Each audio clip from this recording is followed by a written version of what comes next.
Tout au début du XXe siècle régnait un optimisme bienheureux. On croyait que l'humanité allait enfin régler tous ses problèmes et qu'un âge d'or était sur le point de commencer. Les obus de la Première Guerre mondiale ont rapidement mis fin à l'enthousiasme béat de ce rêve éveillé. Le XXe siècle fut le pire de tous. Il a prouvé, sans l'ombre d'un doute, que le cœur de l'homme est fondamentalement mauvais et tordu dans tous les sens. Les Écritures le proclament haut et fort à de nombreuses reprises. L'apôtre Paul vient lui aussi ajouter un réquisitoire implacable et cinglant contre toute l'humanité sans un maître, un seul individu. Vous et moi sommes donc aussi concernés. Je continue à lire dans le chapitre 3 de l'Épître aux Romains. L'Écriture le dit. Il n'y a pas de juste, pas même un seul. Pas d'homme capable de comprendre. Pas un qui cherche Dieu. Ils se sont tous égarés, ils se sont corrompus tous ensemble. Il n'y a pas un qui fasse le bien, non, pas même un seul. Romains chapitre 3, les versets 10 à 12. Paul tape fort, et ses exagérations dépassent toutes les mesures. Vraiment. Et si ce qu'il affirme à l'emporte-pièce était vrai? Comme je l'ai déjà dit, Paul va émettre toute une série de condamnations tirées de 6 passages de l'Ancien Testament qui décrivent l'attitude de l'impie selon Dieu. Oui, mais ici, l'apôtre Paul attribue ces comportements odieux aux Juifs qu'il a plus particulièrement dans le collimateur. Mais par extension, ce qu'il dit s'applique à toute la race humaine. Premièrement donc, l'homme livré à lui-même n'a pas en lui la capacité morale et spirituelle qui lui permette de faire normalement et automatiquement preuve de bonté à l'égard de ses semblables. Le péché qui m'habite me pousse à être égoïste et vaniteux, à rechercher le plaisir, le pouvoir et à posséder. Telles sont mes prédispositions normales et naturelles depuis que je suis né. Dans le texte grec, les 7 expressions condamnatoires que Paul vient de lancer commencent et se terminent par les mots « pas même un seul ». Cette insistance signifie qu'on ne peut pas trouver une seule exception dans toute la race humaine, ce qui veut dire bien sûr que vous et moi sommes inclus. C'est choquant, je l'avoue. Et c'est pourquoi il vaut la peine d'examiner le passage du livre des Psaumes d'où Paul a tiré sa condamnation. Je le lis. « L'Éternel, du haut des cieux, se penche sur les êtres humains pour voir s'il y a quelqu'un qui ait du bon sens, qui cherche Dieu. Tous sont égarés, ensemble ils sont pervertis. Il n'en a aucun qui fasse le bien, pas même un seul. » Psaume 14, les versets 2 et 3. L'homme, laissé à lui-même, ne découvre pas grand-chose de son Créateur. En fait, il se crée ses propres divinités parce qu'il ne veut rien avoir à faire avec le vrai Dieu à cause de la culpabilité due à ses fautes. Aux yeux de Dieu, aucun être humain n'est capable de faire ce qui est bien au sens absolu du terme. En effet, même mes actes les plus désintéressés sont entachés d'égoïsme, et personne ne peut dire que Dieu est sa passion. Peut-être trouvez-vous que les Écritures et Paul exagèrent dans leurs propos. Fut un temps, c'est ce que je pensais aussi. Alors, voyons cela de plus près. On peut d'emblée écarter les fanatiques, les fous de Dieu, comme on les appelle. Ces gens n'ont évidemment aucun intérêt pour Dieu, mais un programme politique. Pour eux, ce qui compte est de prendre le pouvoir par la force. Un point, c'est tout. La religion étant le moyen par lequel ils pensent arriver à leur fin. Exactement comme les doctrines du communisme ou du fascisme. Ensuite, il y a les mystiques qui sont des exaltés religieux. Littéralement jusqu'au bout des ongles. Certains d'entre eux portent même les stigmates du Christ, comme saint François d'Assise par exemple, tandis que d'autres des nonnes en particulier, répandent un parfum inexplicable autour d'elles, même une fois mortes. Je ne mets aucunement en doute la force de leur piété ou les prodiges qui les accompagnent. Mais sur le fond, ce sont des romantiques, fous amoureux du sentiment religieux qu'ils projettent sur un personnage biblique. La Vierge, le Christ ou un apôtre. Au final, ces mystiques se trompent eux-mêmes ainsi que leur entourage. Ils ne cherchent pas vraiment l'Éternel, le Dieu créateur, tel qu'il s'est révélé dans les Écritures. En troisième lieu, on a les chefs religieux. Au temps du Christ, les vrais, les purs et durs s'appelaient les pharisiens. Ils étaient immergés jusqu'au cou dans une pratique complexe du judaïsme qu'ils avaient inventée. Mais Jésus leur a dit, « Hypocrites, Ésaïe vous a fort bien dépeint dans sa prophétie. Ce peuple m'adore du bout des lèvres, mais au fond de son cœur, il est bien loin de moi. Le culte qu'ils me font n'a aucune valeur, car les enseignements qu'ils donnent ne sont que des règles inventées par les hommes. » Alors les disciples s'approchèrent de lui pour lui faire remarquer, « Sais-tu que les pharisiens ont été très choqués par tes paroles ?» Il leur répondit, « Toute plante que mon Père céleste n'a pas lui-même plantée sera arrachée. Laissez-les, ce sont des aveugles qui conduisent d'autres aveugles. Or, si un aveugle en conduit un autre, ils tomberont tous deux dans le fossé. » Matthieu chapitre 15, les versets 7 à 9, 12 et 14.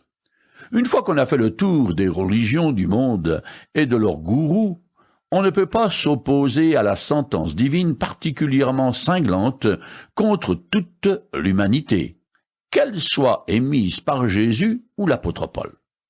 Extérieurement, nous sommes tous des égarés car nous faisons fausse route. De plus, nous sommes intérieurement pervertis, c'est-à-dire pourris, comme un fruit qui s'est gâté et qui n'est plus comestible. Cette condamnation sans appel de toute l'humanité est plutôt dure à avaler. J'en conviens. Je continue le texte. Leur gosier ressemble à une tombe ouverte. Leur langue sert à tromper. Ils ont sur les lèvres un venin de vipère. Romains chapitre 3, le verset 13. Il ne prend pas de gants, l'apôtre. Voyons, Paul. Ce n'est pas en parlant de la sorte que tu vas te faire des amis. Le moins qu'on puisse dire est qu'il ne mène pas une campagne de séduction. Après la description générale de l'état de péché, Romains chapitre 3, les versets 10 à 12, l'apôtre utilise 4 sentences tirées de 3 psaumes différents, pour montrer que la perversité de l'homme se manifeste d'abord par la parole. Je lis les 2 premiers passages. Dans leurs propos, tout est malice, et ils ne pensent qu'à détruire. Dès qu'ils se mettent à parler, on dirait un tombeau qui s'ouvre. Leur langue se fait angeleuse. Ils ont dardé leur langue comme un serpent. Ils ont entre les lèvres du venin de vipère. Psaume chapitre 5, verset 10 et psaume 140, verset 4. Quand je vais chez le médecin, une partie de l'examen consiste à me faire ouvrir la bouche, puis à appuyer sur ma langue avec un petit bâtonnet en bois, tout en regardant à quoi ressemble ma gorge quand je dis « Ah ». Quand Dieu regarde notre gosier, à ses yeux, il ressemble à une tombe qui demande toujours de nouvelles victimes à engloutir et qui exalte la puanteur de la chair en état de décomposition. L'odeur pestilentielle de cet amas cadavérique en putréfaction remplit l'air. C'est intenable. Voilà à quoi ressemble mon état moral et spirituel devant le Créateur. Si je pouvais me voir comme lui me voit, je ne pourrais pas me supporter. Toujours dans le cabinet médical, le docteur continue son examen en me demandant de tirer la langue. Eh bien, quand Dieu nous regarde, il constate que nous nous servons beaucoup de nos langues pour faire du mal à notre prochain, pour le diffamer ou le tromper. Il y a les gros mensonges, bien sûr, mais aussi ceux qui sont moins évidents, les exagérations, les sous-entendus nocifs et toutes les formes d'hypocrisie dont la langue est capable. Notre méchanceté envers nos semblables est pour le Seigneur comme le venin d'un serpent. Je suis capable de distiller la tromperie et le commérage, la fausseté et les calomnies qui ruineront la réputation de quelqu'un que j'ai dans le nez. Je continue avec la 4e sentence. Leur bouche est pleine d'aigres malédictions. Romains chapitre 3 verset 14. Comme les précédents, ce verset est une citation très libre de l'apôtre. Elle provient elle aussi d'un psaume selon la version grecque Septante que je lis. Sa bouche ne fait que maudire. Ses mots sont trompeurs et violents. Sous sa langue acérée fleurissent des propos méchants et blessants. Psaume 10, verset 7. Un texte du Nouveau Testament, de l'Épître de Jacques, s'étend en longueur sur les dangers de la langue. J'en lis une partie. Celui qui ne commet jamais de faute dans ses paroles est un homme parvenu à l'état d'adulte, capable de maîtriser aussi son corps tout entier. Quand nous mettons un mors dans la bouche des chevaux pour qu'ils nous obéissent, nous dirigeons aussi tout son corps. Pensez encore aux bateaux. Même s'il s'agit de grands navires, et s'ils sont poussés par des vents violents, il suffit d'un tout petit gouvernail pour les diriger au gré du pilote. Il en va de même pour la langue. C'est un petit organe, mais elle se vante de grandes choses. Ne suffit-il pas d'un petit feu pour incendier une vaste forêt? La langue aussi est un feu. C'est tout un monde de mal. Elle est là, parmi les autres organes de notre corps, et contamine notre être entier. Allumée au feu de l'enfer, elle enflamme toute notre existence. L'homme est capable de dompter toutes sortes de bêtes sauvages, d'oiseaux, de reptiles, d'animaux marins, et il les a effectivement domptés. Mais la langue, aucun homme ne peut la dompter. C'est un fléau impossible à maîtriser. Elle est pleine d'un venin mortel. Nous nous en servons pour maudire les hommes, pourtant créés à l'image de Dieu. Jacques, chapitre 3, les versets 2 à 9. Jusqu'à présent, Paul a décrit la vilainie et la méchanceté du gosier, de la langue, des lèvres et de la bouche. Il va continuer toujours en indiquant de façon imagée comment chaque membre du corps humain contribue à répandre le mal, ce qui entraîne une condamnation divine. Après le langage et les paroles malhonnêtes, dommageables, blasphématoires et corrompues, l'apôtre va attaquer le comportement des Juifs en particulier et des êtres humains en général. Après avoir critiqué et calomnié son prochain, l'homme livré à lui-même parle de lui faire du mal. Maintenant, il passe carrément à l'action.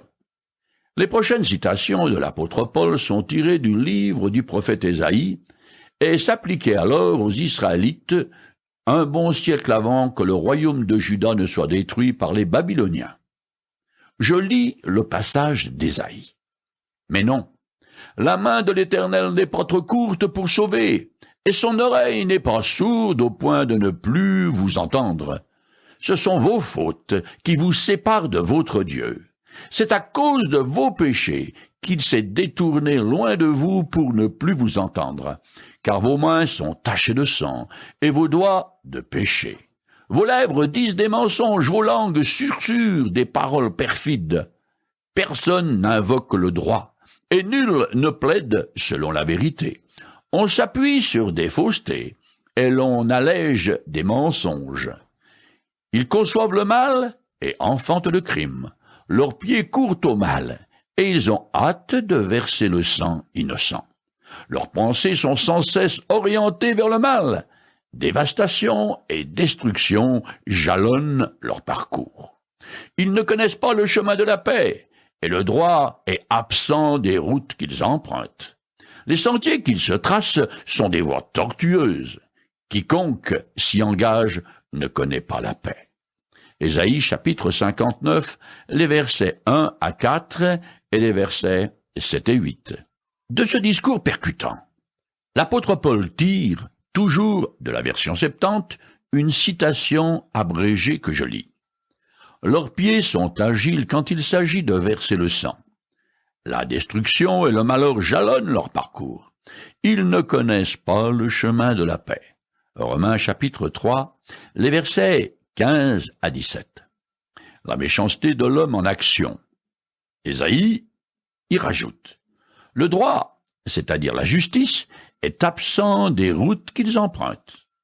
Tout le monde, et en particulier les politiciens, disent vouloir la paix, même s'il faut faire quelques massacres au passage pour y arriver.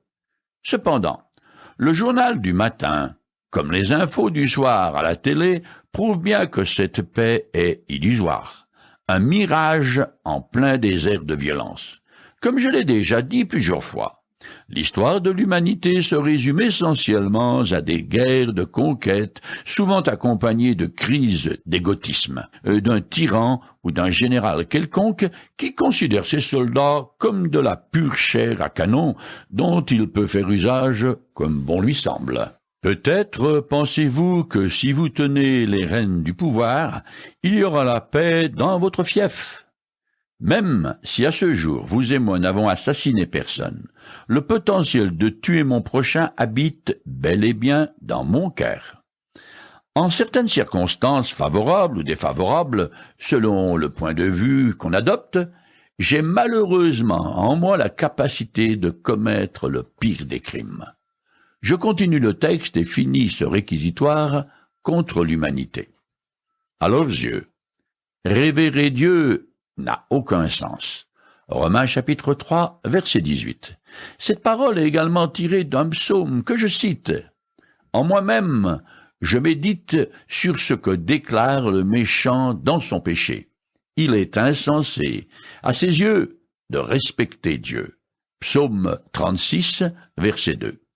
Je préfère la version second, qui est plus parlante et qui dit « La crainte de Dieu n'est pas devant ses yeux ». La citation finale de l'apôtre se rapporte aux relations de l'homme avec Dieu et pointe vers l'origine de toute la perversité humaine. Les jugements absolus de l'Écriture sur l'état moral de l'homme sont portés selon le point de vue de Dieu qui siège sur son trône dans les cieux. Ici-bas, et à un niveau tout relatif et humain, il ne serait pas entièrement exact de dire que nul ne cherche Dieu, que nul ne fait le bien, etc. Moi, par exemple, parfois je cherche la face de Dieu, mais ma ferveur laisse pas mal à désirer. Selon l'enseignement des Écritures, révérer Dieu par l'adoration, la confiance en lui, l'obéissance et le service est l'essence même d'une personne pieuse. Ses comportements lui sont dictés par son attitude intérieure. Pour un juif pieux, déshonorer l'Éternel était la pire de toutes les fautes. C'est pour cela que sous le régime de l'Ancienne Alliance, le blasphème est punissable de la peine capitale à coups de pierre. Avec cette longue série de citations tirées du livre des psaumes, Paul ne laisse absolument aucun argument à ses lecteurs pour contredire son point de vue selon lequel les Juifs sont tout autant des pécheurs coupables devant Dieu que les païens. Je continue le texte. Or, nous le savons, ce que l'Écriture dit dans la loi, elle l'adresse à ceux qui vivent sous le régime de la loi. Il en est ainsi pour que personne n'ait rien à répliquer et que le monde entier soit reconnu coupable devant Dieu. Romains chapitre 3, verset 19. Paul conclut sa discussion par une déclaration finale adressée plus particulièrement aux Juifs et qui concerne l'objectif de la loi. Quand il dit « nous savons », l'apôtre s'inclut avec ses lecteurs. Le principe qu'il énonce est évident. Les exigences de la loi s'adressent en priorité à ceux à qui elle fut donnée, aux Juifs, et ils étaient tenus d'obéir à toutes les clauses et contraintes. Ce n'était pas une option. En tant que peuple élu, placé sous le régime de la loi, Israël doit rendre des comptes à Dieu. Mais le véritable objectif de cette loi et de faire en sorte que toutes les bouches soient cousues devant Dieu, parce que condamnés, afin que les hommes du monde entier se reconnaissent coupables devant lui. La loi met en évidence les normes du Seigneur du ciel et de la terre et prouve l'incapacité de quiconque de la mettre en pratique. Si j'achète d'échapper au jugement de Dieu en suivant les règles que Moïse a imposées aux Israélites, c'est un peu comme si je m'accrochais à un fétu de paille pour échapper à la noyade, ou comme si je sautais d'un avion avec mon sac de couchage en guise de parachute. Ça ne peut que mal finir. Soit dit en passant, que le sermon sur la montagne qu'a donné Jésus aux Juifs et qui se trouve dans l'Évangile est bien plus exigeant que la loi de Moïse. En effet, à quelques exceptions près, la loi adresse essentiellement des comportements extérieurs et des rites à satisfaire, tandis que Jésus demande une attitude droite et juste qui vient du cœur. Je termine cette section de l'Épître qui condamne sans appel la totalité de la race humaine dont vous et moi, je le rappelle, faisons partie.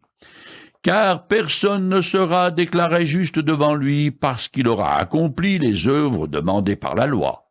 En effet, la loi donne seulement la connaissance du péché. Romains chapitre 3, verset 20.